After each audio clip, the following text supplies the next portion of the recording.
Yo, what's up, everybody? It's your boy, Pastor Ramon, aka Pastor Ray, and hopefully you are doing what I'm doing, which is comment, letting us know that you're here with us on the well. You have reached the well, and then taking a moment and just sharing this to your page or the different platforms that you're on, wherever that is. Go ahead and just take a moment and let people know that we're live. We are live. This is February the 23rd. 2023. And again, I am just sharing as I want all of you all to do. Let people know that we are live, and that they can go ahead and tune in. But nonetheless, welcome to the well. Welcome to the well. I think that's it. And if you're on with us, speak so I know that you're here. I see that Kanumbo and Miss Belly and Jasmine are on with us. How you doing? Listen, I don't want to mess up people's names. this is crazy. But to all of our first time guests, welcome for the first time. It is a pleasure to have you. To all of the folks who might be on, I just finished up with Fresh Expressions. What's up, Jawan? I see you in the comments. All of our Wellians who are on with us. All of those who are a part of the Fresh Expressions e-learning that I just did. Welcome from all across the country. We welcome you. I am Pastor Ramon, aka Pastor Ray, and it is so good to be with you guys. You are at the well, and I got my Save hoodie on today. I'm gonna move up so you guys can see it. Got my Save hoodie. Shout out to David, my boy David, who created the hoodie for me. What a great gift it was when he gave it to me. Listen, tonight's conversation is dope, but just our few preliminaries. Y'all know what time it is. Encounter the well, become the well, emerge and share the well. Synonymous with encounter love, become love, emerge and share love. Encounter the spirit, become the spirit, emerge and share the spirit. Encounter joy, become joy, emerge and share joy. Just encounter something that's great, become something that's great, emerge and share something that's great. That's all we want you to do while you're here at the well. Listen, and everything that we do should lead you down the path. What is that path? I'm so glad you asked. It's the path to the 5 P's. What are those 5 P's? Passion, your purpose, your promise, your peace, and your power. Everything that we do here at the well should lead you down a path to find one, if not all, of those P's in your life. All right. And so, if you're on with us, you can follow us at all our great places at Encounter the Well. Just the little house things to let you know. But we are so excited for our conversation tonight. Listen, we are in this topic of God welcomes everyone except those ones. And last week we talked about weaponizing race. We were so honored to have Tolu on with us, who is a Washington Post, was a Washington Post reporter, as well as the White House Bureau journalist, and just the author, co-author with my other friend, Robert Samuels, who both wrote the book, his name is George Floyd. But tonight, we have another great panel for you as we lead into this discussion where we are talking about the weaponizing of sexuality. We talked about weaponizing race last week, and this week we're talking about weaponizing sexuality. And so shout out to our super producer, Brennan, who is with us in spirit and behind the scenes today.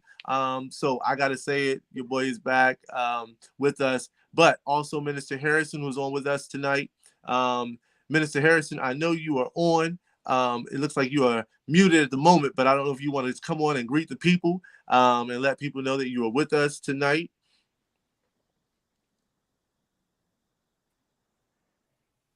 Praise the Lord, saints and friends. Hello. Listen, we've already talked about it. Hey, it has been one of them days. Y'all can see Valentine's Day obviously went on last week. Amen. Praise God.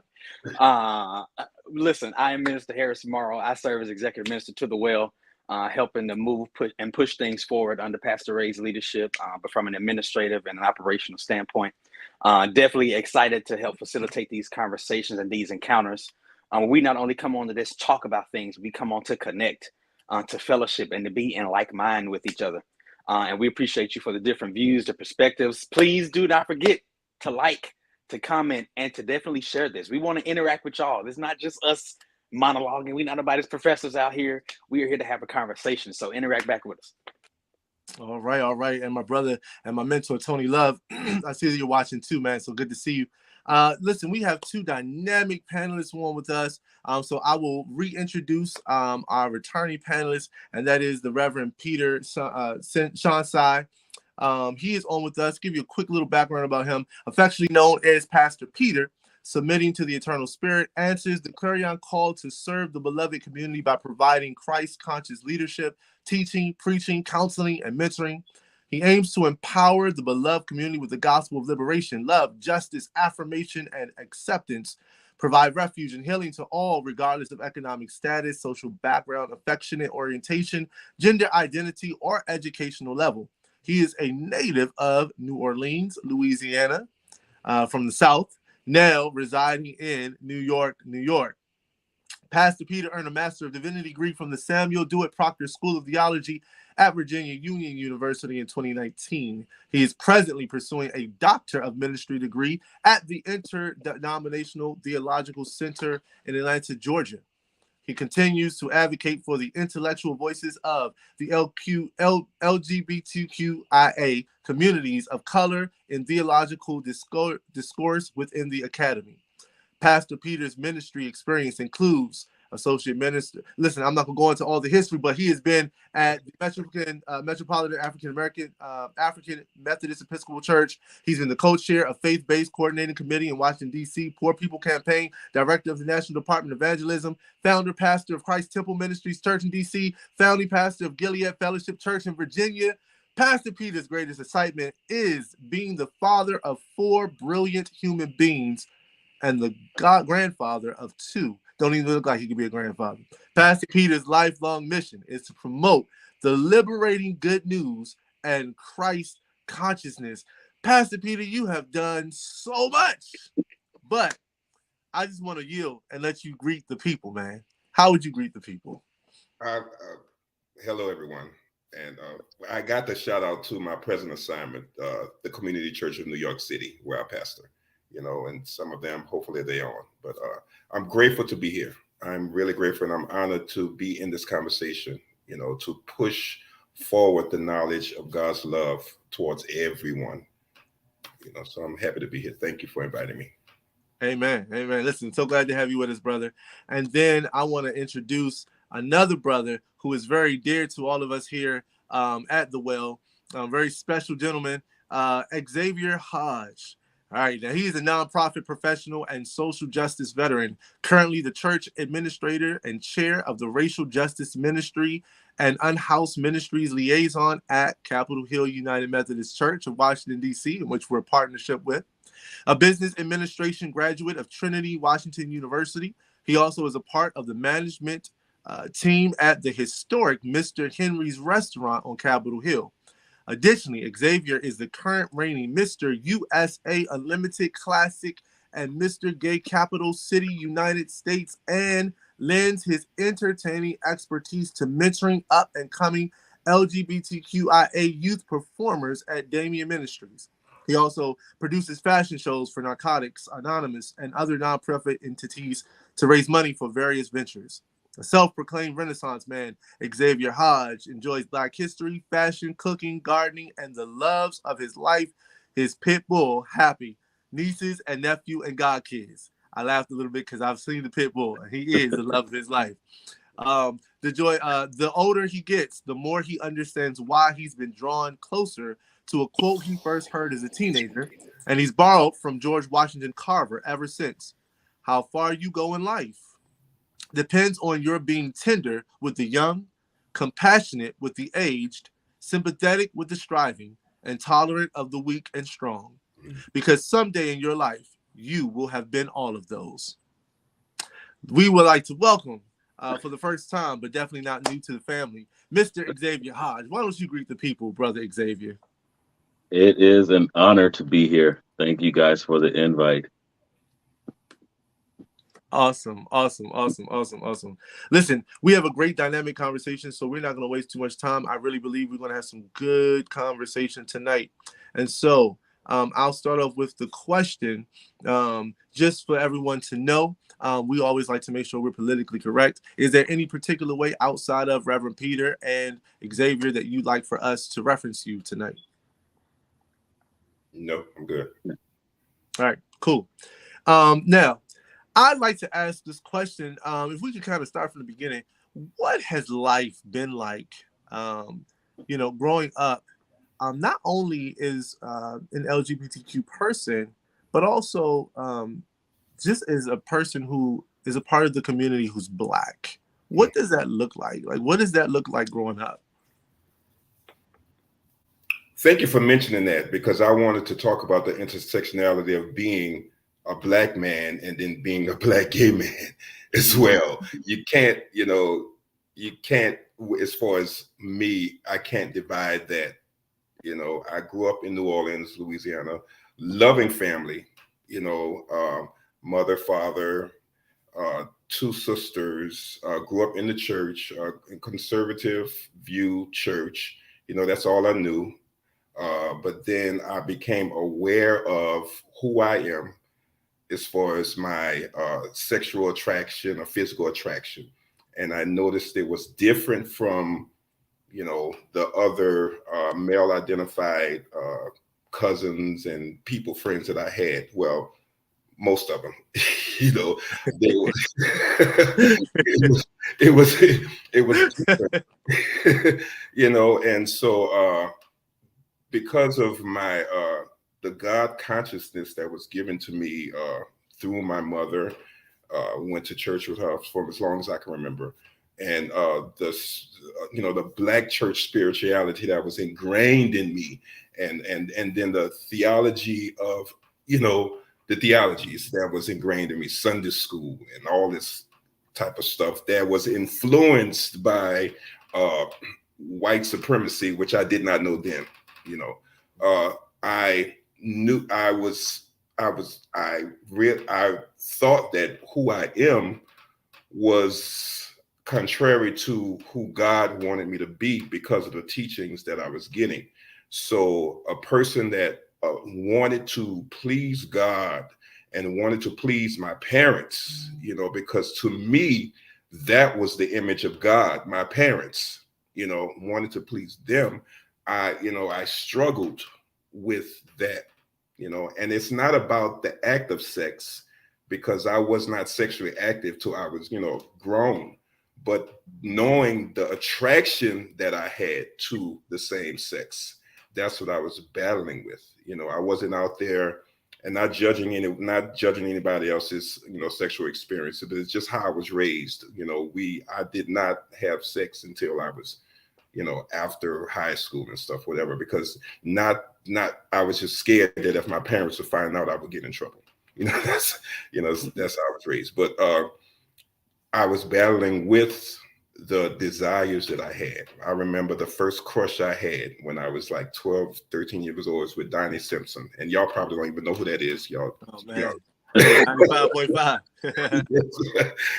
BET, that was I had a serious crush on that man. He was just, oh my God. And I really didn't understand that. When my friends were crushing after these, females, I was looking at this man, so that, but the church, I grew up in the church. So, that kept me from doing a lot of things. But then it was contrary to what, I seen queer men in church. So it was like, is this wrong? Is this right? And if this is so wrong, why is so many of these guys, because I grew up singing gospel music, directing choirs and stuff, and who infiltrates gospel music? Queer people, so I saw all of that. So it was a battle, if God said this, supposedly said this, then why is this going on? If God has all power, why did not God just wipe all of this out, and just make us normal? Make us normal, whatever normal is, and like I said, I grew up in the holiness church. So we did a lot of fasting and praying and fasting and praying. I could not tell you how long I fasted and prayed that God take this away from me. Take this away from me. Take this away from me, because I don't want to go to hell. I don't want to die and go to hell. And it's that fear that they put in us. When they talk about the fear of God, it's not the fear of love. It's the fear that God will strike you down. So that's kind of how I came up, dealing with my becoming conscious of my sexuality, of my, my sexual attraction, in fear that, I'm going to die and go to hell, and I can't do nothing about it. Xavier, I still have the same question for you, but I think it's so important. There's a piece that you mentioned. You said it wasn't, because I think it's important to sort of highlight certain things that are said. You said, I did not become sexually active until I was much older. Right. You said it wasn't the sex, because I think, and I just want to say this, right, because I think there's a level of stigma and stereotype that kind of comes with just different things, and not just the LGBTQ community, but just in general. If you're Black, you must have tried weed. People used to think that I had smoked weed when, back in high school. Oh, like, I know you smoke. Why? You know what I mean? When I grew my hair out, I know you smoke, right? Why? Because I got dreads. So you said you did not engage into sexual relationship until older, and so that was the struggle of, I'm just attracted. Right. I'm just attracted. And so that's important to note to people. Just because someone is dealing with any attraction does not mean that they're sexually engaging.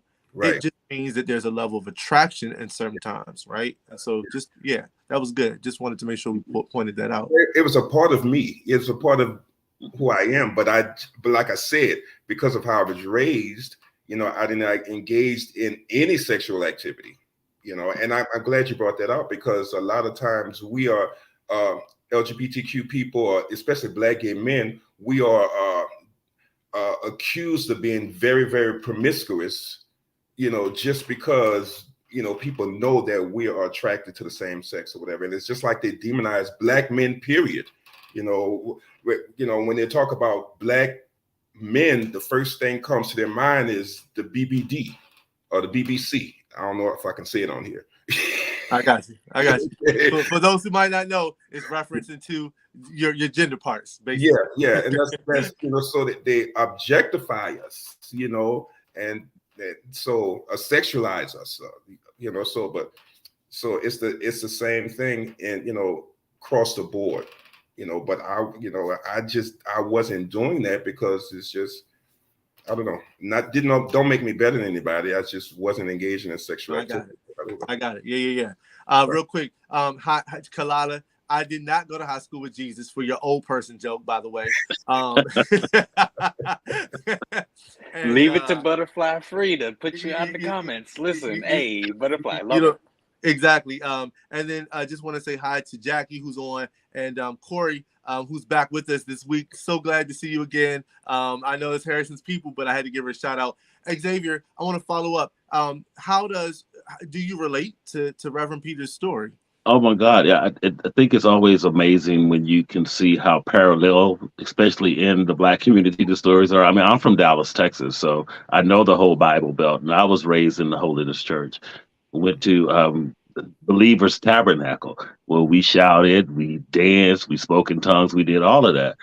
But the only thing that I could possibly add that would make my story slightly different is that I didn't even know exactly what it was that I was feeling, because it had been so ingrained that you're going to hell for pretty much anything you do, that what I was feeling, I immediately started to suppress. I was the bully in high school that tormented gay kids, trying to hide who I was. And I love the whole fact that we're talking about the fact of being not only gay but Black and the church, but also I was scared of. I think when it really kicked in, when I really started to try to hide stuff, is when I thought somebody else might be picking up on it. The first time I thought that, oh my God. The machoism went into overdrive. I mean, really into overdrive. And you know me, you know I love a rhinestone and some glitter. So that was kind of that was a little difficult. Um, but I too was have been a minister of music and directed choirs and sung with everybody in Texas and did all of that. And yeah, it was hard because I didn't want to go to hell. I didn't want to go to hell. I didn't want to be rejected by friends. I wanted to be accepted in society. You know, all of that stuff. So yeah, I think it's amazing how similar our stories are, and it should be something I think that the church should look at because the stories are not very different. Yeah. Jawan says adding churchy to gay and black men means making sense out of yourself along with the theologies pressed on you before you're wise enough to study it for yourself. It's dangerous because it causes confusion. Yeah. Yeah, I I mean, want we were not taught. We were told Yeah. you're Yeah. going to hell. That's I think that's the big difference that people need to understand. We were not taught you're going to hell. We were told you're going to hell for doing certain things. We weren't taught to seek the scriptures out and to get an understanding for ourselves. We were taught this is what it means. Yeah. This is what it means. This is what the bishop said. So the bishop said this, that was it. What the bishop said was law. But my thing was, and I didn't know what the conflict was until I got older and got to school and what you said was right. We have to study. But my conflict was the theologies that was being taught to me and my African sacred memory who affirmed who I am. You know, so that was the struggle, you know, that you know, we talk about flesh and spirit is struggling, and what is really the flesh? It's not really this. What's coming on the outside to try to make us reject who we really are, you know, because we are divinely, I believe we are divinely made. All of us, everything we do is divine. So if something comes to try to push you away from your divine walk, who you are, who spirit called you, you know, that was my struggle, you know, because I believe when I was born, God knew that I would be doing the work that I'm doing now. You know, so the enemy or whoever, negative energy or whoever you call it, probably tried to knock me off that track because of the millions of people that's going to be helped by this work, the people that's going to be liberated by this work. You know, so that was my struggle, realizing that the sacred memory that I had that stemmed back to all the way back to, you know, when the first human, the breath was blew in the first human's body, you know. We know our spirit knows, but that's why we call it sacred memory. Our spirit know, but you know, we dealing in things now that try to push us away from what our purpose and what we call to do. And black, especially black gay men, we have serious purpose on this earth, this universe. You know, look at the work that we do, especially in the church. You know, who do the first lady call when she needs to be dressed up? Yeah. You know, who did when they want to add color to something that's dull, they call us. You know, when they want their music to be on point, who do they call? They call us. You know, and I'm gonna bring this up because I think it needs to be brought to the table. Even that pastor, when he needs to be soothed in a way that his wife is not soothing him at 3 a.m, he's texting and calling, and I'm gonna leave that alone. So Well, it's so interesting you said that because I was reading Butterfly's comment. It's okay to be a gay man in the church, but only if you teach the choir, lead the praise and worship team. But to something you said, Reverend Peter, and I don't even know that I put this in the questions, but I know you guys are good for good questions. But theologically, right? There are a lot of folks, right? And the world is very open to having folks who believe different theologies. You know, I want to make sure we're always clear about that. But some folks would say that the LGBTQ community, especially gay men, have been almost pimped out by the church. So there's this, some people would say that the theology, right, is very much you're a sinner.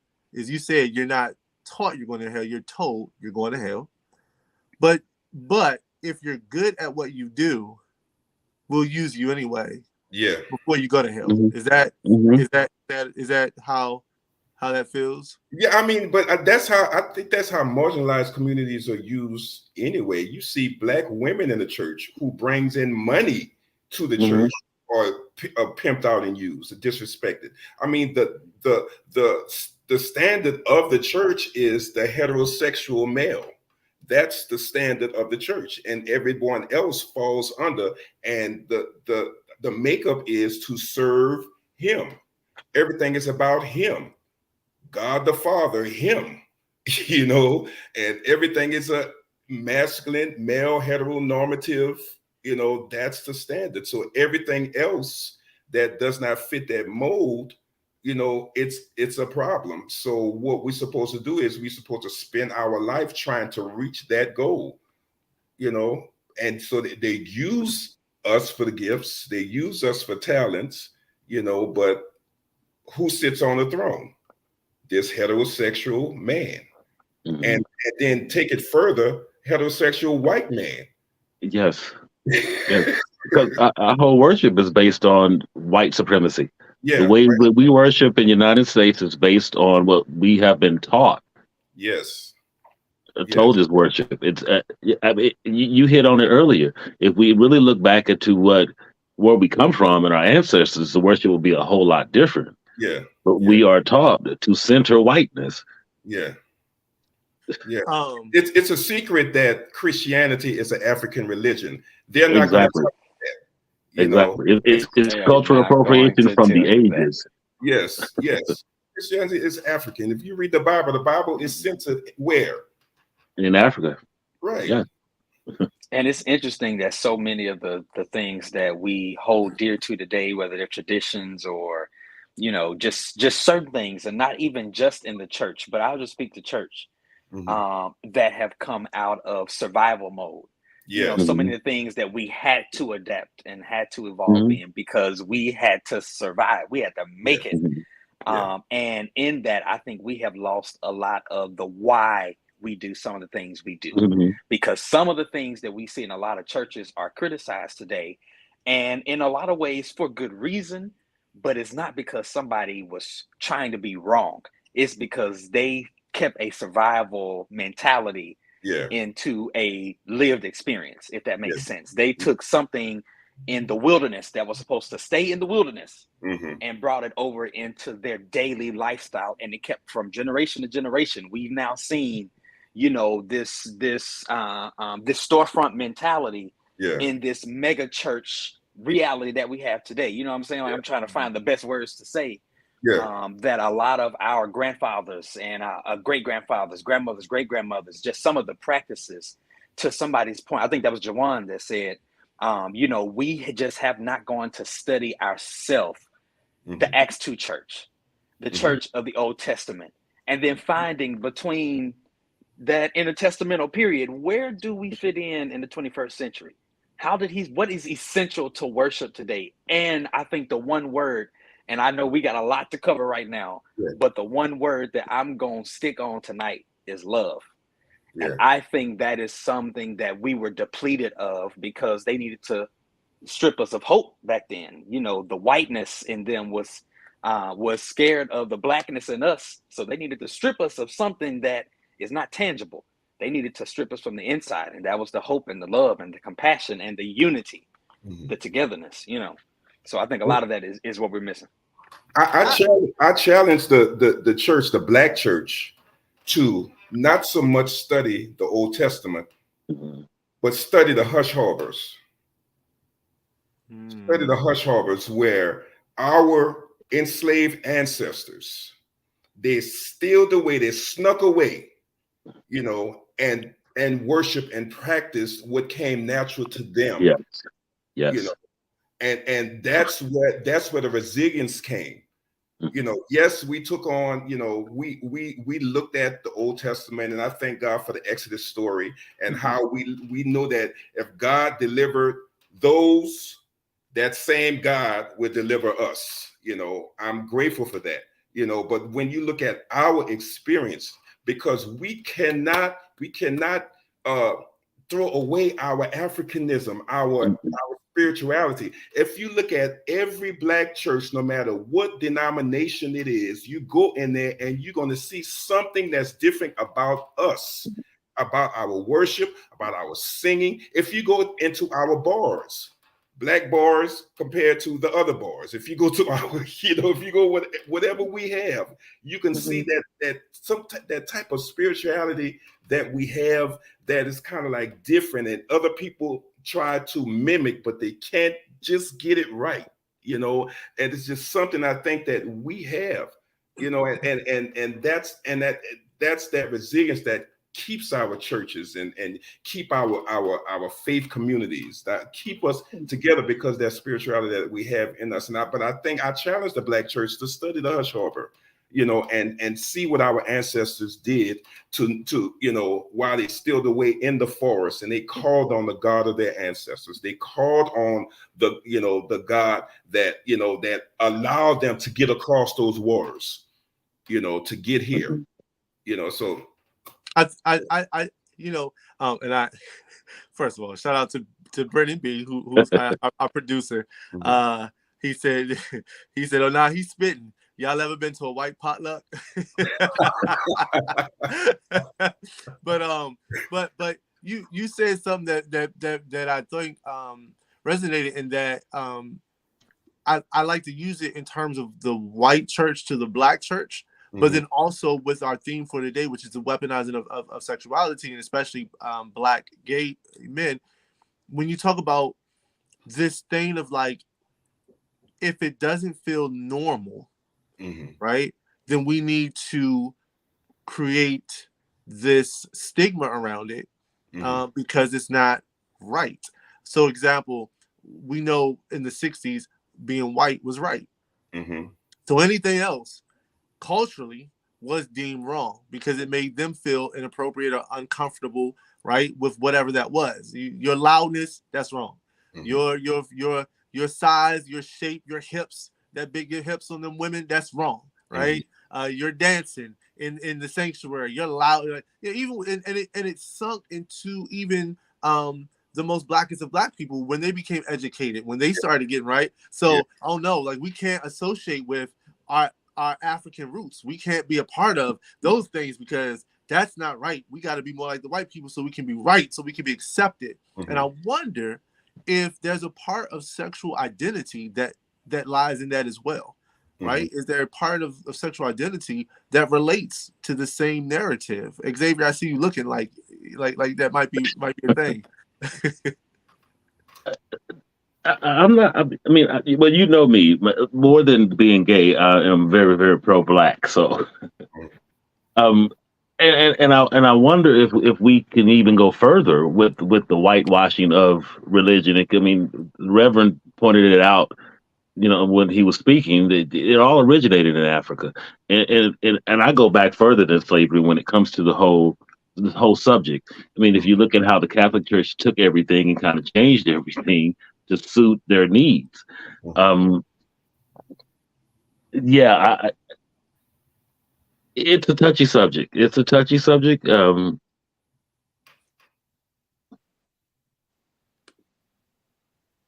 want to leave it there for the moment. Okay. Let's keep going. So there are a lot of people who have rebuked. They've held rituals. They've classes on not being gay. Workshops that will take the gay away. All of those type of things are happening within the walls of different churches. And I want to say this, regardless of whether a person thinks that it is right or wrong theologically, on either side of that, do you think that any of those are ever right?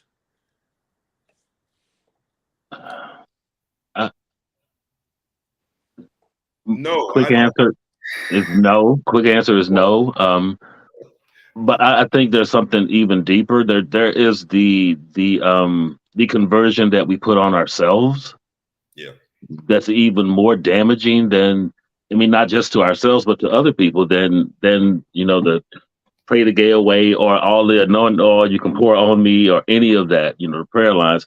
The conversion I put on myself damaged me more and damaged my ex-wife. I got married to marry the gay away. So I mean, there Wow. was all kind of things that I came up with, even though there was all these other things that that were offered. There were things that I came up with that were just as damaging. Yeah.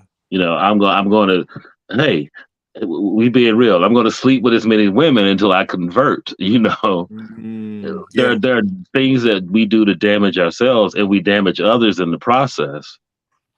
But that's something that's that's deep, because I think about right. I think that's a damaging thing. Harrison, I guess I'm sure you probably can weigh on this too. But like, right, like a lot of guys, not all of us, but a lot of folks, especially, well, I think not just black, just in general. To me, I know I've heard that a lot. Oh, my son is not gonna be gay. I'm gonna sleep with as many women as he can. You know what I'm saying? And I know. I actually, growing up, that was a thing with some men. And I don't listen. Some people, before they say, "Oh, no, it was your uneducated friends." Nah, educated, uneducated, rich, poor. It was like, before my son turned gay, I will push him to sleep with a woman. I will make him sleep with a woman. It's almost very abusive. You don't think about it like that when you're younger, but you're like, oh, nah, you won't put your in somebody's before. Right. That was a thing, if we keeping it real. And I'm wondering, Harrison, did you grow up hearing that or around? Yes, to be honest. And I think, man, one of the things that we have done with so many different issues, controversial or not, is that we have made ourselves the measuring rod on sin. We have made ourselves the measuring rod on topics. We made ourselves the measuring rod on the dictionary, the encyclopedia, on what this word means, on what this term means, on what this person looks like, what is beautiful, what is right, what is like. We have, I think, in so many ways, just made ourselves the measuring rod on everything. While Harrison believes what Harrison believes, and Harrison also has influences in spaces like the Well, where I serve in leadership to a capacity of, X amount of people. It's not my job to say what's right or what's wrong. It's my job to say, hey, here's my knowledge. Let me receive your knowledge. Let's put that thing together. And if we can't come together, okay, let's respect our differences. Yeah. Again, a platform like the Well Encounter, it's a space where we come to discuss, we come to gather, we come to bring and receive. And at the end of the day, man, what did we say the other week with Reverend Mother? Bless you, Reverend Mother, if you're watching tonight. Regardless of what your feelings are, my responsibility as Christian, as believer, as fellow human being, is to treat your feelings, your opinions as holy. And I think in so many ways what we have done, to come back around to your question, in as a heterosexual male, to come and say that I want my son to be adulterous rather than homosexual. Wow. It's like, wow. Who's to say that one is, oh, that's more sinful than this, or this is more, if you believe either is a sin, then they're both a sin. They don't outweigh. But at the end of the day, it is not your role or your responsibility to define who your child is. It is my role as father, right, to point out what I see in my child, to steer them in a right direction. But my job as parent, my job as believer, as brother, sister, whatever, is to guide. And I think that's all that we have missed out in doing so much. We have become teacher, we become preacher, we become leader, we become top dog voice. And what I say is Bible, and that's just not true. You are a guide. Brennan says, we think we are God's jurors. This ain't that type of court. Not every judgment goes before a jury. But I think the key to healing in most of this is to understand its roots. I mean, what he just said is what we have been taught is based in people's interpretation of Scripture. The Scripture that is used oftentimes to condemn homosexuality is interpreted that way. I mean, the whole story of Sodom and Gomorrah. Mm. Don't sleep with the men. Here's my daughter. So it's okay to be a rapist as opposed to a sodomite. But even though that's not what that scripture was at all about, Mm-hmm. Right, it's the interpretation that we were taught. right, So and that has gone through generations and generations, and understanding how deep it goes is the only way we're going to get to any kind of healing. right, right. Minister Harrison, you said something that kind of resonated with me about a person is holy, their humanity is holy. And if we ever get to that frame of mind as a people, when you were talking about Reverend Mother, her ideas is holy or whatever, and how we look at each other as we are holy beings and respect each other's humanity. Because what you said, I cringed with Pastor when you gave that example about I'm going to make my son abuse Mm-hmm. women to prove his manhood. Mm-hmm. I'm going to make him do this. Just like you have lesbian girls who are being made to sleep with men, because that would make them supposedly straight or whatever. Let's look at our mindsets. So when does abuse becomes healing? Mm-hmm. Why is this in our mind? Because Exactly. someone is Exactly. gay, we say this same gender loving or whoever, and so I'm gonna make them be what I want them to be. So I'm gonna teach them how to abuse someone else. When is this going to abuse? When is this abuse going to stop? That I'm like, that's horrible to talk about. My son is going to sleep with as many women as he can, so to make sure that he's not gay. And then nobody is acknowledging the holiness of those women. Women, nobody's acknowledging the bodies, and where do we get this from? Because in our memory and Mm-hmm. PTSD we deal with because Yeah. of our enslaved ancestors, we were sold, and we were, and our bodies were used as commodity, and so we take it and we do the same thing. We go buy your sister. I've seen that. I grew up in the 70s and the 80s, and where I would see them going get sex workers to sleep with their sons with 16-year-old. That's their birthday present. You lay with this prostitute, Mm-hmm. to make Yeah. sure that But me, I have 4 kids, and I made 6. 2 of them passed. I'm still a gay man. My ding-a-ling still works if I put it in whatever. I mean, come on. You know, Hey.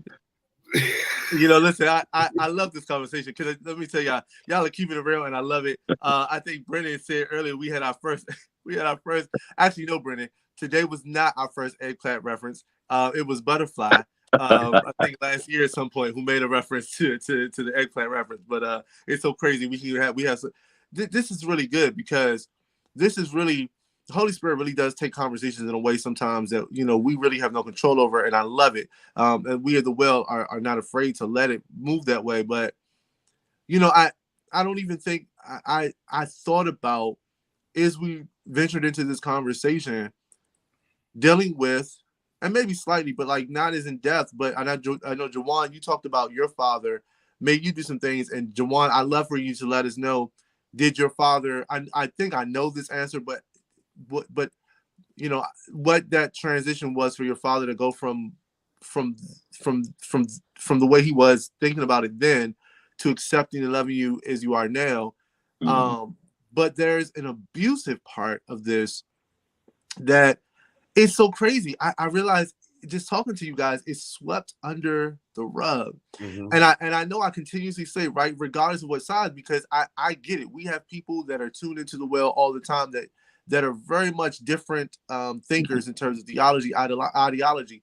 But I think that what you're talking about is so key to this conversation, because if you think that, right, homosexuality is a sin,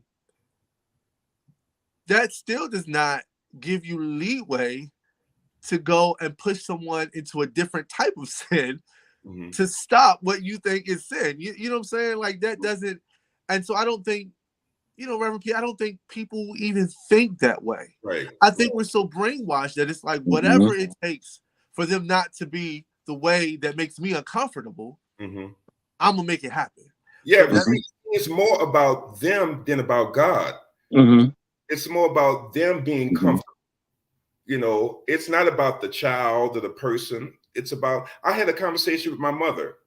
She's gone on with the ancestors now, but when I came out to my family, they loved me as much as they could, so I'm happy for that, but my mother, her issue was she did not want me to go through the hurt and the rejection that she saw gay people going through when she was coming up. My sisters, my baby sister, she came to me and she actually cried when I came out to the family because she remembered how her and her friends would treat gay kids growing up, and she said, I can't imagine someone treating you like that. You're my brother. So it's the mindset always changes when it's someone you love. It changes.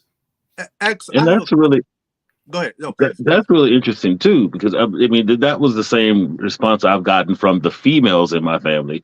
I mean, for the females, it's all about preventing harm. They don't want you to be hurt. They don't want you to experience any kind of bad situation. For the men, they don't want to be embarrassed by having a gay son. But I had already produced 4 kids, so my dad was. He was good. But I do have this follow-up question, especially because you're in the context of serving in your work role at a white church and in the leadership of ministry at a white church. Why do you think it is that? Talk to us a little bit about, like, how is it different that there's so many more progressive, affirming white churches than in the Black context? Because here's the thing. I want to make let me say why I'm asking this.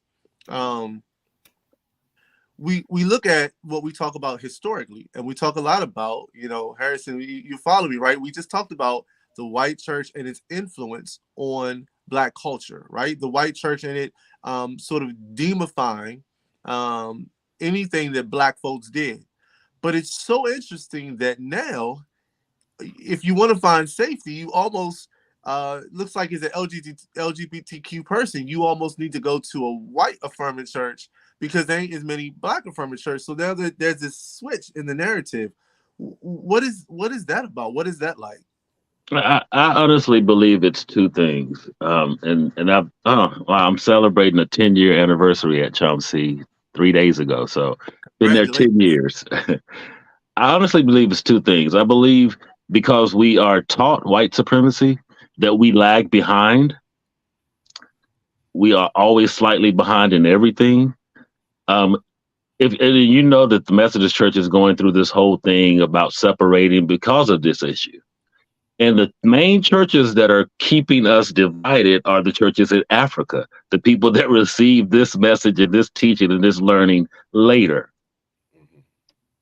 So I believe that we lag behind in the Black church of revelation, of political correctness. Black people don't really care about that.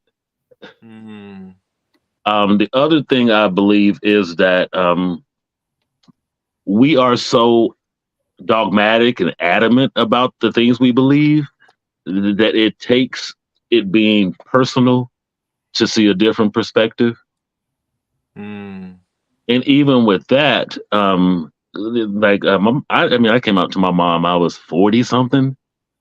And I really didn't come out to her. She moved here and I told her, look, you moving here, I'm not changing anything about me. I moved all the way across the country just to be free. And, when she moved here, I just told her, hey, I'm not changing anything. She said, boy, I know you gay, whatever. But, but it took her a good year or 2 to really kind of be in my world. because she didn't want to let go of, everything that she had been taught. You don't get to be 60 and just let it go like that, you know. Mm-hmm. So I believe it's to those two things. We just lag behind. But also believe that it is intentional that we lag behind, so that we're always following Mm. and not leading. Wow. That the structure of white supremacy is so insidious and detailed and encompassing that we don't see the little levers that are being pulled all the time. I mean, I know we're talking about weaponization of sexuality, but that's a part of it. I mean, It's a big part of it. it's a big part of it. Yeah. I do want to go back. I know I asked Jawan a question earlier, and thank you, Jawan, for being vulnerable enough to answer. I love Jawan, man. He's one of our biggest Williams. He go ahead and make himself squad at some point. He said my father was incarcerated throughout my childhood. The first time he was out long enough, I was 11, when he bought me my first prostitute because he noticed I spent too much time with women not to be sleeping with one. Me and my dad are a process, but space caused my dad to realize that he valued our relationship more than what he wanted from me. He had to come to terms with me living my own life, and we're working through it daily. And that, wow, Jawan, thank you so much for sharing that with us. And I think it sounds like that is too often the story. It sounds like that's too often the story. Let me ask this question, Reverend Peter. And you all don't have to be as vulnerable enough to share this, but I will ask you because I'm sure that you hear this. You're gay because someone raped you. You're only gay because someone touched you inappropriately. You're only gay because it is a spirit that hopped onto you. What are your reactions to those comments? I mean, that's not my testimony, but I don't down other people's experience, but that's not mine. I knew that I was sexually uh, attracted to the same sex when I became conscious of my sexuality, and yes, I've had some sexual trauma from both sexes. So, but that didn't have anything to do with me being who I'm attracted to. And I think it's because I lift up my mother, I thank God for her nurturing, and I thank God for the strong backbone of my father, who was a protector, that I could have been, out there doing certain things that was, gay people supposedly, you know, do or whatever. But that, again, that's not my testimony. I always knew that I was, same gender loving. I knew that I'd rather be intimate with a male more than a female. Yes, I still have attractions to women. I mean, I have 4 kids. But my whole being seems complete when my partner is a male. So that's I can't use that as an excuse. I didn't grow up in a broken home. I grew up with love and affection. Yes, I want to backtrack on something you said, Brother Xavier. I came out to my mom with my voice when I was like 33 years old. But my mother said, "Well, I knew that when you started, when I was a toddler walking up or whatever." And I remember my grandmother, she told me, she said, that I would, back then they say funny. She said that, he funny, he kind of funny. I was like 5 years old. And I remember that, I didn't know what that mean, but they saw tendencies. So they always knew, and then I want to go back to something else you said, because y'all were talking about church and the white church and the black church, and something Xavier said that we lag behind. That's because we don't tap into who we are. Do your study. Do your study to know who we were. We accepted everyone in the village, everyone. Xavier and myself, and trans community, we would be considered gatekeepers Yes. because we walk the line between these spirits and stuff. So we were valued in these communities, and there's a book that's out that's called, I think, Boy Wives, Girl Husbands, or something like that. It's talking about same gender loving in the African culture, and so this is nothing strange in our culture. It was demonized by Eurocentric philosophies and what's supposed to be right and what's wrong and what's classic and what's not classic, what's savage and what's not. The world has been colonized by the philosophy of whiteness, and now we have to decolonize our minds, to accept who we really are. So and I'm gonna bring this up and I'm gonna shut up. Let's talk about the Black family reunion. Mm. Let's talk about us. What is church to us? Not just the institutional church, but when we find our spiritual homecoming, when we go home to our family reunions, when we go home to our big mama's house, and that's another thing about we talk about the man is the head and the woman is subservient. And mostly every Black family, who presides over the family? Big mama. Grandmother. And that's dealing with the divine feminine. And that's why we can freely say, I say a lot that God is a Black woman, and of course I have to explain it in the church, but I say that because when I see God, my experience of seeing God, the strong, sense of God, it was through Black women. Yes. My grandmother, my mother, and yes, I have a strong father. I had strong men, I have, and we have weak sisters and weak brothers in the family. We have everything in the family. But we see what holds the glue that holds the family together in the Black community is usually that divine feminine, because when my mom passed, seemed like my immediate family kind of like everyone just went on. My sisters, they presiding over their families now. My dad, thank God he's 81 years old, but he's doing his thing. He got him a girlfriend. He's doing his thing. So I think that the European mindset makes us forget how precious we are to each other, the male and female, the non-binary, the transgender, whatever. If we go back, like I said, we go back to our roots. We realize that in the village, everyone was important. Everyone. So we are not really. If we remember who we are, we will never lag behind.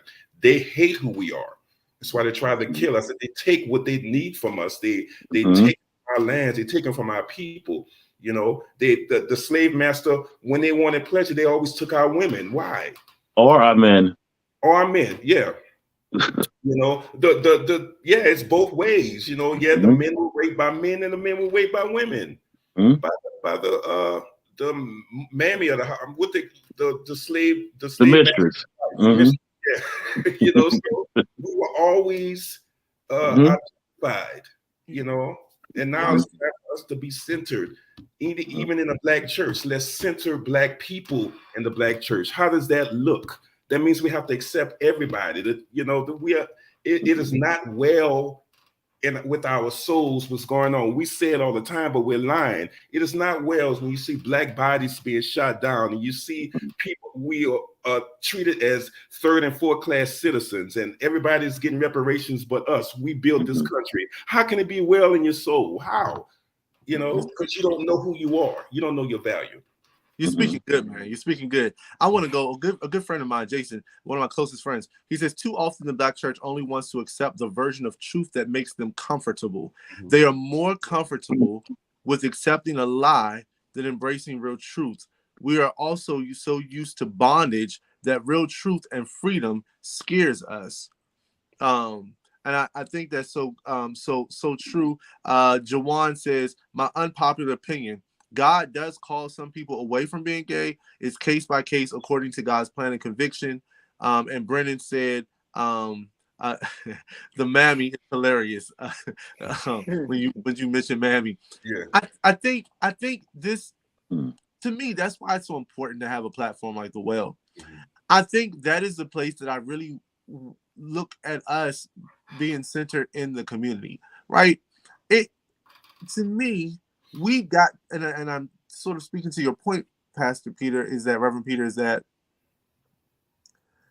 I think we've lost the ability to even have decent conversation about things, Mhm. especially when we disagree with something, Yeah. right? I tell people all the time, I've got some Republican views and I've got some Democratic views, Mhm. some Democrat views, right?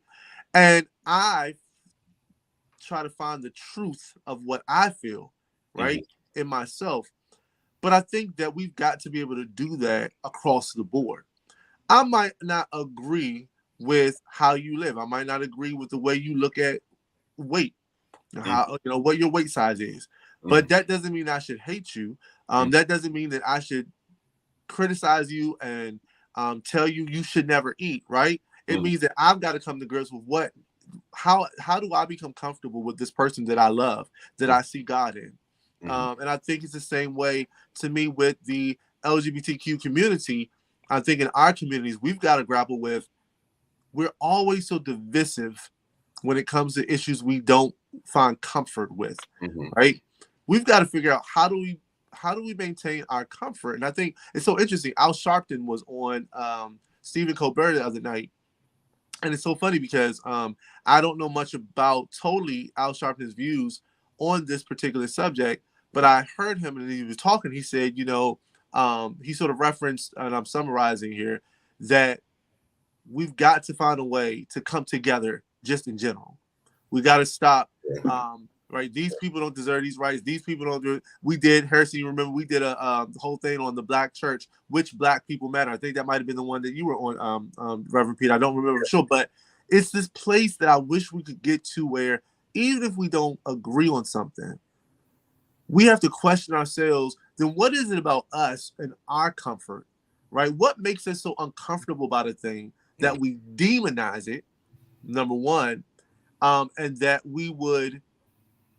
the best thing we could think of is to make a person sin because of something we think is a higher sin. Mhm. I don't like that you um I don't like that you are out here having sex all the time. So you know what? Go smoke. Go smoke more. That'll take your mind off of it. You know Mhm. what I'm saying? I don't like, and I'm not saying that smoking everything is a sin. I'm just saying we push people and abuse people into something, right? To get them away from a whole nother sin. We put them in another sin. And we got to figure out a way to be better about healing our communities and uniting our communities, even when it pushes us to be uncomfortable about something. What brings us to be healthy and whole? Love. Executive Minister, you mentioned that earlier about this love concept. You know that, and another challenge. Stop using that word sin, Mm. because what may be sin to this culture may not be sin to another culture. Let's push being healthy and whole. And how does that look? And let's do the work of loving one another, loving each other to be whole. Me being a black gay man, I have been pushed.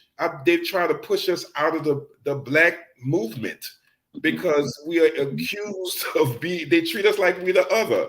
No, Mhm. I am black. I am still in danger, just like you're in danger. If you walk across the street, if you have a light that's out, you're still in danger. If I have a light that's out and driving, I'm still in danger. We're all in danger. So when are we gonna come together and be a village and protect each other? And what you say, Pastor, is good. We need to do the work and wonder why it is so uncomfortable. Somebody else doing something that don't have nothing to do with me. Mhm. Why is their humanity making you so uncomfortable? And so that means you need to check yourself, because we're supposed to love everybody, and everybody, every God made everybody. The God we say we worship, And we say all the time that we are beautifully and wonderfully made. What does that really mean? If we got this is a sin, this is a sin, this is a sin, that what? There are reasons why people do what they do. In impoverished community, there are reasons why people steal, because they're hungry. They need to eat. They don't make enough money. Stealing is a sin, right? What the hell are they gonna do? They don't make. You got the sex workers who sex work for survival. They want to eat. It's survival mode. Somebody mentioned that earlier. Survival mode. So what I think we need to check the language, and look at the origin of, what is this? Why we call this a sin? Why we call that? The Bible says, okay. The Bible says a lot. We have our.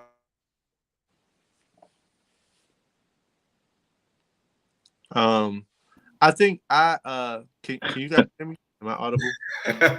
Yeah, you're audible. Okay. And Brennan, I know Brennan's hopping in. He's hopping in real quick with us before we get off. But Brennan, I wanted to ask you this question. Everybody, we have modern technology. We can bring people in and out. Brennan was producing. I think Brennan got so hot. Brennan said, let me hop on. Brennan, I wanted to ask you, you made a comment, bro, that I wanted you to help sort of pull. You said, when will the church stop lying? I'm so curious. You have got to unpack that for me. What do you mean, when will the church? What are they lying about? I mean, that's the conversation we having, ain't it? I mean, it's really like, when will we stop lying and saying all of this stuff is church? Like me telling you that something you doing is a sin, me making that decision that it's a sin for you. When will we stop acting like that's about you being holy and not me having power over you?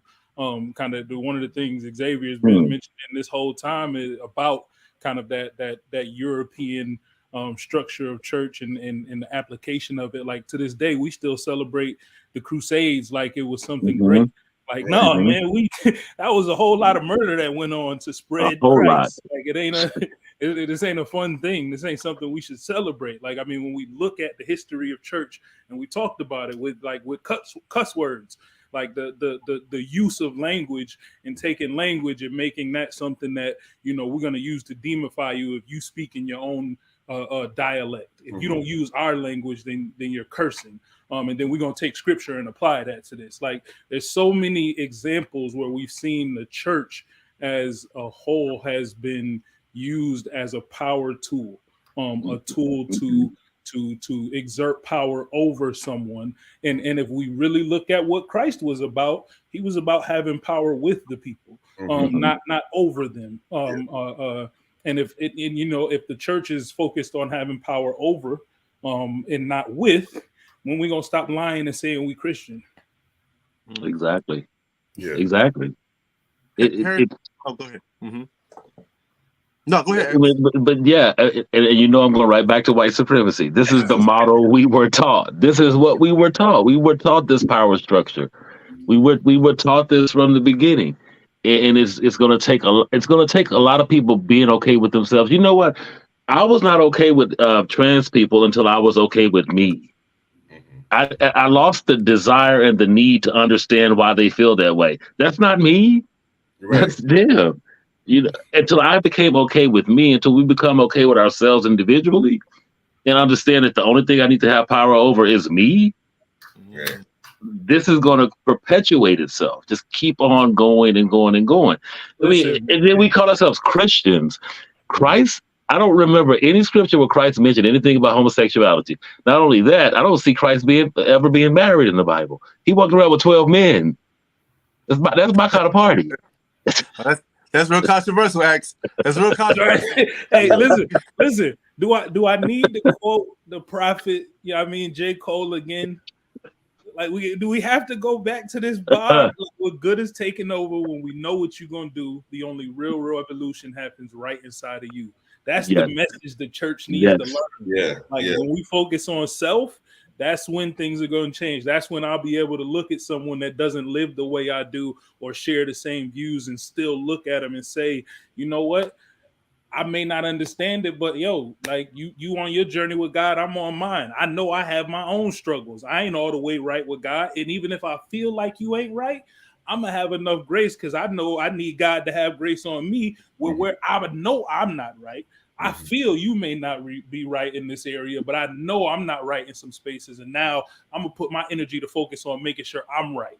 And you know, I'm gonna pray for you, and you know, wherever you go in your journey with God, like if we can have that type of attitude, a lot of this stuff ain't gonna matter because it ain't gonna matter what I feel about you, or my judgment, my end goal of like you know, that I won't need that power struggle over you, because I understand I got to control myself, like I got to have power over me, like you know what I mean, and you know, it's so many, it's so many examples of it and you know, even I mean we see it even outside of the church, like it's not something exclusive to church. We see it, you know, in politics, you know, we see in, you know, every we heard for what 4 years that the election's been stolen and it was all this voter fraud, and most of the people that have been caught with it have been Republican.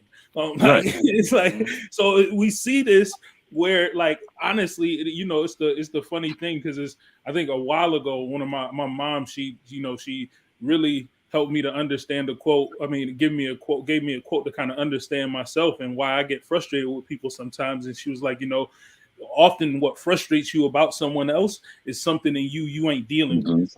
And so it's like, all right, cool. And if I look at it that way, it's something in you. And maybe it's the fact that this person feels free to express this in the environment that I know and understand it ain't there, and I'm not free. So maybe that's my struggle with this person. It's not a struggle of whether or not, you know, they believe what I believe. Is no, I see you being free and being you, and I don't feel like I could do that. What if that's the struggle?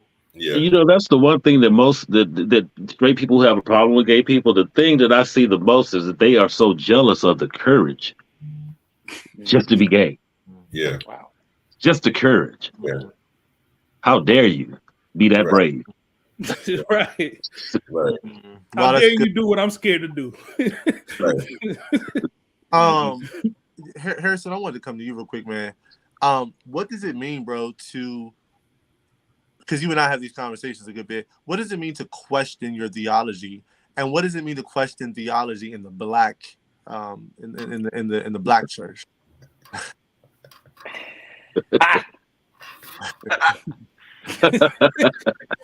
Oh Lord. How much time we got? Hey, walk with me, Lord.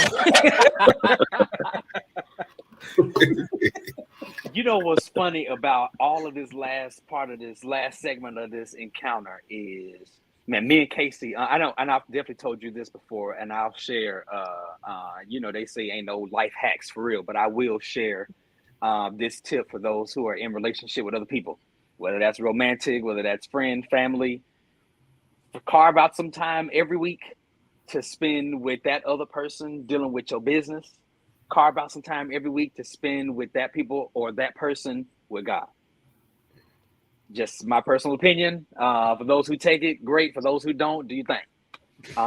Every Wednesday night, me and Casey have a meeting set up, a standing meeting every single week. 1 week, it'll be a check-in. You got so much going on in 7 days, you need time to be able to sit and talk about the things we didn't talk about last Thursday because you had attitude, or because I was hungry and I got hangry and I couldn't, you know, so much happens. We get busy, we forget things. So that particular Wednesday, that's a check-in night for us. What's finance? We looking at all the business of this thing. And then the next week, Bible study.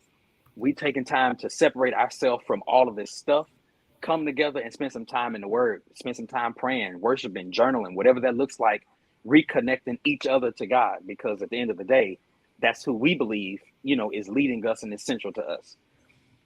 Where, and I'm trying to use this to kind of form a little context around the answer, and I hope this is going to best answer your question because I'm trying to find my words here. So the Lord is doing the thing. All right, we just gonna keep going with it. Man. I know I took you. Yeah. You did. You got me good, but that's good. In those meetings, in those check-ins, in those Bible studies, what I'm finding often, and I think that was Xavier that just said it, is that oftentimes where there is, or that may have been Brennan, oftentimes where there is a space where one of us says something and the other is automatically opposed, or it's automatically defensive, typically it's not a reflection of the other person, it's a reflection of self. I'm knowing that if there's something that she says or is presenting a certain way, she couldn't have said anything that was necessarily wrong, disrespectful, mean, rude. It could have just been, I had a rough day, and it is projecting into this space. Or you've triggered something from my past that is now presenting today because it wasn't dealt with at any point from then to now. I think theology or questioning theology says in the space where past is trying to come into present, how do I now navigate this? Because whatever my present space is, I'm not the same Harrison I used to be. God did not create me to still be in seed form 26 years later. At 26, about to turn 27, he started me as a seed so that I could grow into a plant, so that I could grow into a shrub, so I could grow into a tree eventually. And then one day, that tree gonna bend over and it's going to die. Me is the tree, right? That to say, I think when we question theology, taking Job will be a great thing. I think anybody could look at that book and learn a plethora of things. And I was just reminded literally in these last few days that while Job went through something that questioned God, literally saying, why? Literally telling God, I wish I wasn't born. I wish you didn't create me. That is a theological conundrum in a lot of spaces. But for me, that's just wrestling with my reality.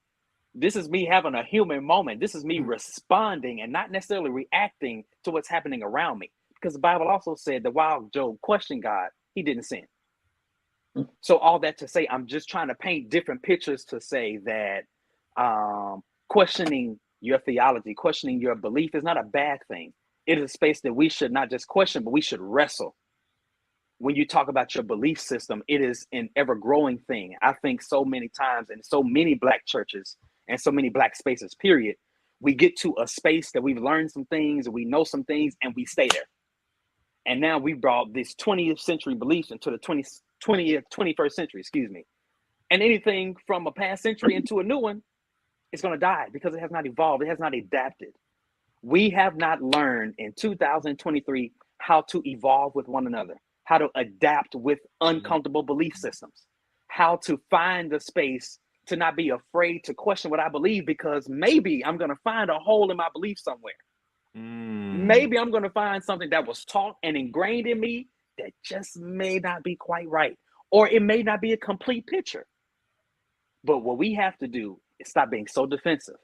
We have to stop being so guarded about what we believe. I'll make this statement and be done. When I was visiting Wesley Theological Seminary, and one of my play moms used to be one of the directors there over admissions enrollment. She said something to me. She said, son, I want you to listen to me. She said, I know a good bit about where you come from and a little bit about where you're trying to get to. When you're thinking about, the spaces that you got to go in, you're going to learn a lot of things. You're going to hear a lot that challenges where you've come from, where you're trying to go, where you are right now. You're going to hear a lot of different information. Hold on to what you got, but not so tightly that you can't let go. Changed my life. Changed my life. I feel like that statement should sum up how you deal with your own theology, your own beliefs. Hold on tightly to what you got, because the world gonna call you and make you anything that you don't stand on firm. But don't hold on so tightly that you just can't let go. Listen, I this is why I put you on the spot, because you know how to drop the mic on the answer. That's exactly why I put you on the spot, man. And I think that concludes. This has been, man. That's like, just to echo that real quick, is crazy that, like, even in thinking about it like that, like how Harrison put it, it's like we in so many parts of our life we're taught that life is a destination. Like you have to make it, or you get married. That's the destination. Like once you got to get married, or you got to be saved. You got to be Christian, and we don't teach it as a journey. We teach it as more of a destination, and it's like, I can give you directions to get there, and if you go off that path, then you're not going in the right direction. But it's like when we teach it as a journey, is more of a, like, I don't have all the answers, and it's wrestling with that, and even understanding that for myself, I don't have all the answers, so I definitely can't have all the answers for you. but I can teach you about this journey, or I can help you understand this journey and why your path may be different than mine. And it's like I don't know. It's like I wish that's how we taught church. And it's funny because like I learned, and everything now I question about church actually came from me taking a course at my home church in Rochester.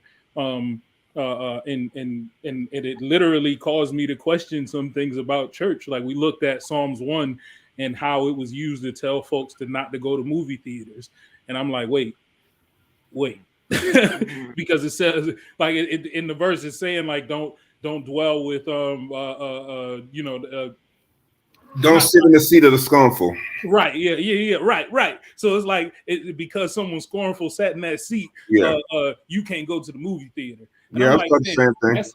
this what we was trying to, this what y'all was teaching people, like this what all this teaching is based on. I can't go to the movie theater, and if I go to the movie theater, I'm a sinner. And like it literally took a pastor breaking that down and helping us to understand, like, no, that's not what that means. That's a completely different thing. Like we can't take something so literally and not think about the context for which it was spoken in. And from there, like it caused me to look into everything, a lot of the things I bring to this table and talk about, like curse words, like the word nigga, like all of these things, like, slavery and things like that. And the church's participation in that, kind of everything we talked about this month, all this weaponization of it, it caused me to look at, okay, wait, if this is wrong, let me go back and think about those things that I think of that are, sins. And let's really look at it. And I kind of told y'all last week after we got off about my experience at the National Cathedral Church. And it was just like, wait, no, this isn't right. Like this, let me look into this. Like, are dead people supposed to be inside the church? Like we're supposed to have tombs in the church? Where is this? Like, where is this coming from? And then I look it up and it's like, oh, it's practice, but it's not even a Christian practice for real. Mm-hmm. Wait, okay. So then why are we doing it? Like, it's like, why are we acting like this is something normal and everybody should do this? It's because of the power struggle. It's because if I give you a way to go and you don't go that way, it's a threat to me having control and influence over you. And that's the danger. And I think that's really where the church is struggling the most, relinquishing that power that we've not I'm not even gonna say we felt like the church has had for a very long time. And now it's like, no, there's too many other forces and too many people that are on a journey to Christianity and not to the destination of Christianity. Wow. Mm-hmm. Brendan, I'm so glad you hopped on. Listen, as we're closing up here, Xavier and Reverend Peter, briefly, what do you want people to walk away from when they're engaged in conversations like this? Conversations that don't get like this, that don't happen often. And especially now, it's so interesting because before people hop on me, this was, y'all know we try to be as diverse as possible. I did reach out to a couple of young ladies who I wanted to be on, but some of them couldn't be on just because of other previous engagements. And some didn't even let me know till sort of closer to the last minute, but it is what it is. And I'm so glad that it's like this. I love being able to have this kind of conversation because I think it sort of almost shares, it's an example of what this conversation can look like outside of this this platform. So I hope people use that as an example. That's what I really hope, that people can see this and use it as an example of how to have this conversation in different spaces. But Xavier, Reverend Peter, this kind of conversation does not happen. It happens so seldom. What is it that you want people to take away from this type of a conversation? I think the most important thing I would like for people to take away tonight is it's to question theology. Ask questions. But as you do that, prepare yourself a soft landing, especially if you are raised in the church. Prepare yourself a soft landing so that the bewilderment and the shock of everything that you've been taught that you realize now is a lie won't shake your foundation to the point to where you completely turn your back on God. I think that would probably be the thing I would want people to take away most. There is a God, and He does love you. Nothing about you is nasty, regardless of what you've been taught, regardless of what you allow to cement into your spirit. There's a God with a real good jackhammer who can get rid of all that cement. Hey, you're gonna be ready to cuss out a few folks on the way, but you know what I mean, as long as you're good with God, you straight, you know. Yeah, prepare that soft landing, because I think that's the biggest struggle I've had is reconciling what I've been taught with what I've experienced. Right, right, yeah. Reverend Peter. Quickly, let's define theology with 2 words: God talk. That's it. God talk. And so what I want, anyone that's listening to walk away liberated, knowing that you have the divine right to have God talk and to develop Like that. your theology. We're a group of colleagues of mine at school. We're trying to develop what does Black queer liberation theology look like. It's not really, and so we're building off of womanist theology. These different God talks, this talk among Black brothers is the theology of Black brothers. It's nothing deep, it's nothing spooky, and I think Spirit aligned this, because what you say, Pastor, earlier, and I give honor to our sisters, but a lot of times we need these spaces where, and no, this is not toxic masculinity. This is just brothers who need to have this space to talk, to realize that we are not threat to each other. We love each other. Okay, you're heterosexual, you're gay, or whatever. It's not about that. Sex is not the forefront. What's the forefront is unifying so we can all live. And because look at the plight of us in this country is we are threatened that we can be killed at any moment by the law. People that are supposed to attack us. So these conversations of unity, of love, is needed. And I thank you for Pastor. I know it's supposed to go one way to, the church sexualizing, weaponizing sexuality and stuff, but we can overshadow that and say, no, these are 5 Black brothers coming together from different backgrounds or whatever, pushing love and unity. And we got each other's back. We got our sisters back. We got our trans siblings back. We have everybody's back because we are united together, And so this is the theology of brotherly love. You can call it that. You develop your own theology. It's just God talk. Yeah. No, I love that. I love that, man. I love that.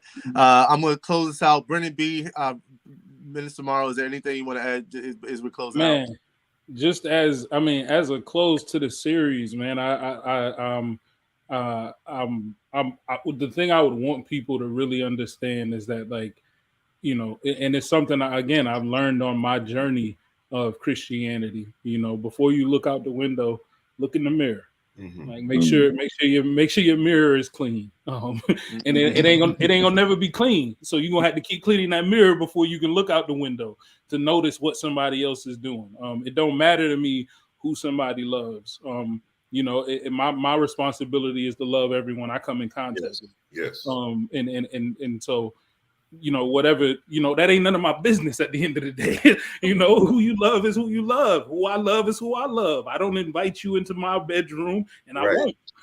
So, like, it don't have to be this. We don't have to have this fight. And we don't have to use the Bible, and let's stop using the Bible in church to harm people. And like, again, like, before you look out that window, look in your mirror. Do that harm to yourself first, because you'll have a better understanding of, like, you know what? I didn't like the way that felt. I didn't like the way that felt when I had to be real with myself and my issues. So maybe even if I see something in somebody else, maybe I can take a different approach than the harm I caused myself. Yeah. Oh man, listen, y'all said a lot. I think the one thing that I appreciate, Reverend Peter, you just hit that joint on the head. The God talk, man. Because the forefront of this conversation really is not so much about sex. It's not even so much about preference or. I think what we are talking about here is the lack of unity and the lack of love. We've started that here from the beginning of this year on to today. A lot of our conversations have spanned around so many different topics that are touchy in so many different spaces, but they have all had this central missing component, and that's somewhere between love and unification. There's something about sheep who travel together that are a lot safer than the one who wanders all by himself. Right. Which is why when the shepherd goes to recover that sheep, he breaks that sheep's leg and then nurses that sheep back to health at the same time to let them know, hey, while I did this thing to teach you a lesson, I'm also here to say that I love you enough to nurse you back to health for your own good. I'm teaching you that the stove is hot and you don't have to touch it to find that out. The stove is hot, right? We have a father. We have a loving God, however you consider God. We have a loving being that loves us so much. To your point, to somebody's point, that knows you so well that he knows how many hairs on your head. He knew what you was going to do before you did it, who you was going to be, the decision you were going to make, and gave you the space enough to still make it. Gave you the space enough to think it through. Gave you the space enough to feel and to be human. And the thing that I appreciate God about most is that while all of us are different, there's so much commonality in every one of us. All of us have a brain, a heart, a mind, a soul, a will, emotions, and they're all in so many ways. My pastor likes to say they're indicators. Most times our feelings, they are indicators. They are not meant to be dictators. So if I had to leave anything with anybody tonight, don't just take what you feel as dictation. Don't take that as a dictatorship, rather. Don't take that as this is what I feel, that's it. This is what I believe, that's it. No. There's so many worlds outside of my world. I cannot possibly fathom all the knowledge that's out there. So it would be ignorant. It would be unwise of me to approach a conversation with 4 other amazing, brilliant brothers and say that what I believe is the only truth. It's not. It's not. My truth should develop every day. It should develop every day. And that means being comfortable enough in the uncomfortable spaces, even in disagreeing with my brothers, even in having different beliefs or not. But how can I influence what I'm not in relationship with?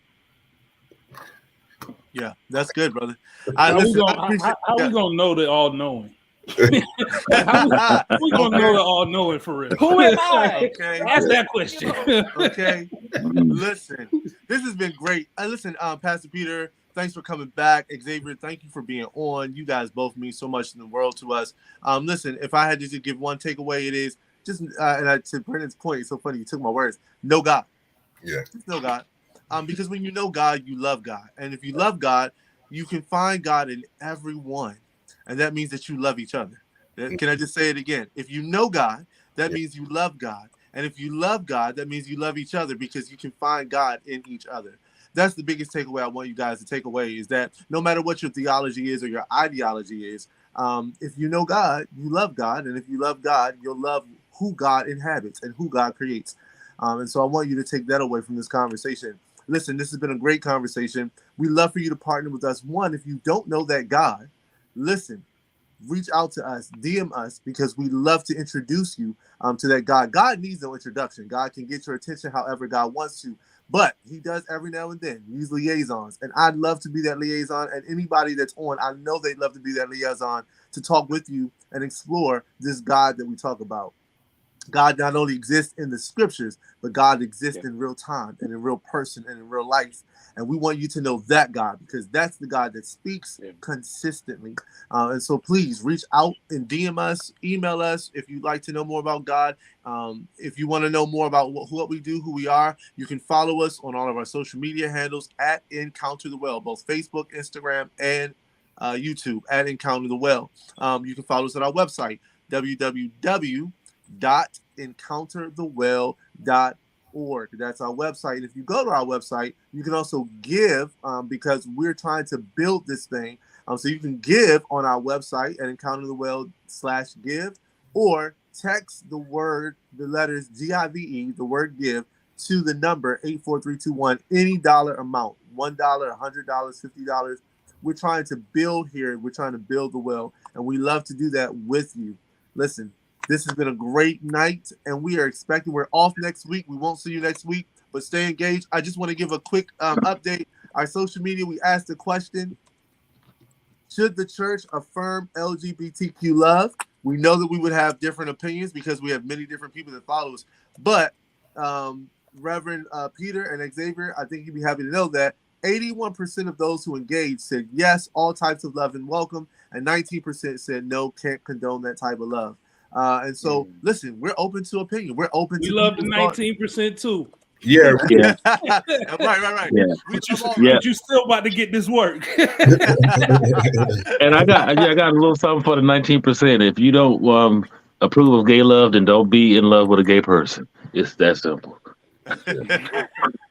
You heard it from him first. That should be pretty simple for him, you know. That should be pretty easy. Hey, man. Reverend Peter, Xavier, stay on with us for just a second. We're going to close out, and we'll meet you on the other side of this thing. Hey, guys, until next time, we'll see you guys in the first part of March, second week of March. We love you, and there's nothing you can do to stop that. Peace out.